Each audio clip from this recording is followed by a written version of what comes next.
Résumé de Les Fleurs du Mal, Charles Baudelaire.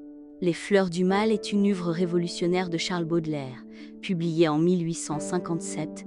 Ce recueil poétique, considéré comme une pierre angulaire de la littérature française, explore les profondeurs de l'âme humaine, avec une obsession pour le contraste entre le beau et le laid, l'idéal et le désespoir.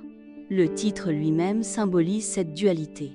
Les fleurs représentent la beauté, tandis que du mal évoque le péché, la souffrance et la chute.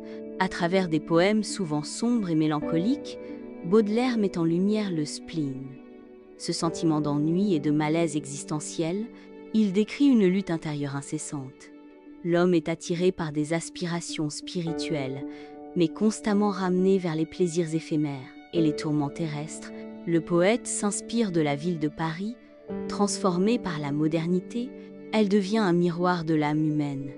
Pleine de contradictions, à la fois fascinante et oppressante, Baudelaire observe ses rues, ses mendiants, ses prostituées, et les décrit avec une précision crue, mais aussi une étrange poésie. Les thèmes de l'amour et de la mort traversent tout le recueil.